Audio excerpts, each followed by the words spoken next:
Councilman, we're obviously early voting is starting, so we want to get to know you a little bit better. Can you tell us a little bit about your time in office so far, and what are some of the things you're most proud of your time in council? Okay, thanks for asking. I've been on the council since August of 2021. As you know, I was appointed to a vacant position at that time. So it's been a very interesting year and a little over a year, but it seems like it's been even longer than that. But since being on the council, my most important things I think is just the things that we have done in Decatur with helping out in the security area with the flock cameras. We've had installed over 101 cameras that we approved. The police department is indicating that they are indeed helping with solving crimes. So we're hoping to continue to use those type of resources that can help our police department to reduce the crime here in the city. Also been pleased about the number of housing rehabs we've done and also demolitions. We've done hundreds of thousands of dollars of demolitions. All the houses that we want down aren't down, but we're making directions. So we're making neighborhoods look better. And the remodeling, being able to rehab houses that single family homes owners can move into. And also we get some tax monies out of those homes once they're back in service. I've been very happy with the work we've done down at our Decatur Lake. Our lakefront is a very nice lake with the new additions that we put in with boat docks there.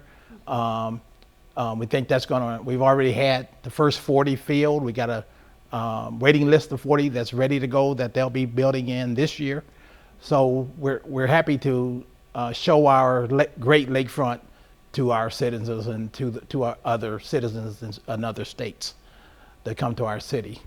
So those are some of the things that I've been pleased with. I was very happy to be able to be on the board to approve the new Preston Jackson Park.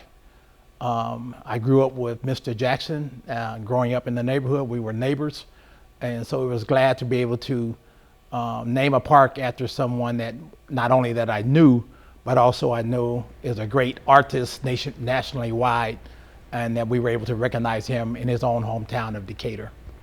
Absolutely. You touched on neighborhood revitalization. Obviously, that's something the council's been spending a lot of money on. Is there anything else in that area? We've kind of been specifically focusing on that with some of the candidates, to talk about the work that's already been done. And what would you, I guess, like to see done in the area of neighborhood revitalization in the next 5-10 years? The next 5 or 10 years, I would like to obviously see us bring, although we're tearing down and remodeling, but also we need to bring new businesses into the neighborhoods. So not only just tearing down, but we need to bring new economic and new development into all the neighborhoods of Decatur. Do the street improvements, do the trees and sidewalks, and get the neighborhoods involved with community organizations.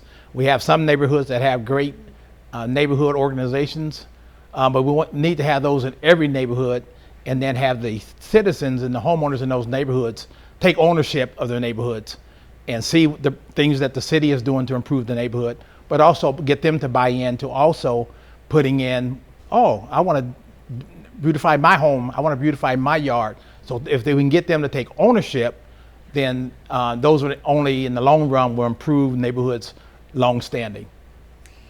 For folks that maybe don't know you, since as you said, you've only been on council for a little over a year now, can you tell us a little bit about your background, and what makes you, qualified for the position? Okay.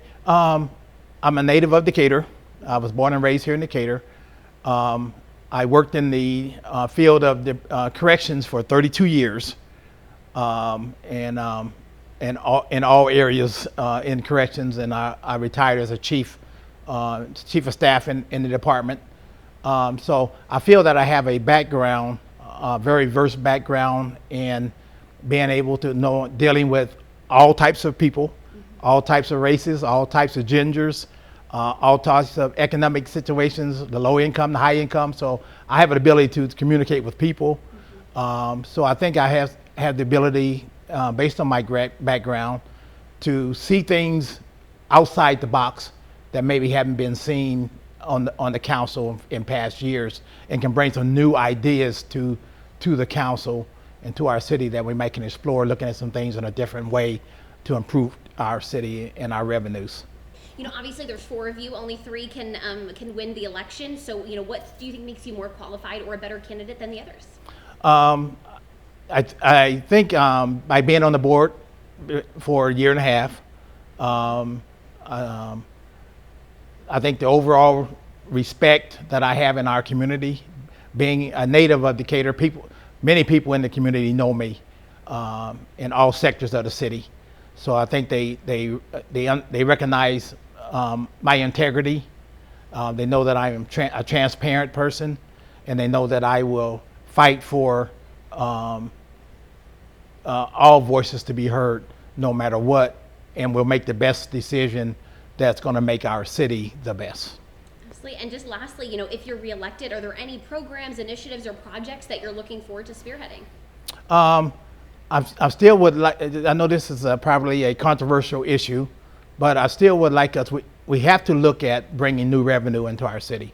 Right now, with all the monies we got, the COVID monies and the dollars and all the funds we got, our budget is stable for this year. But come 2024 and 2025, if we don't find some additional new revenues to come into our town, we're going to be hurting. And I don't want to see that happen. I don't want my grandkids or my grandkids' kids to have a fiscal issue in the city of Decatur 10 years from now. So we have to look at some new revenue streams and some major revenue streams. So one of those is the controversial issue dealing with the cannabis. I think we need to at least discuss it, talk about it, because I look at it as one, it's got to be prescription, so it's got to be approved by a physician. Other cities around us are getting it. Our Decatur residents will go and purchase in other cities. And if there's any issues with it, hopefully there won't be any, but say there were issues with it or somebody needs treatment or whatever, and they're from Decatur, we still got to foot the bill, but we're not getting any funds or money for that.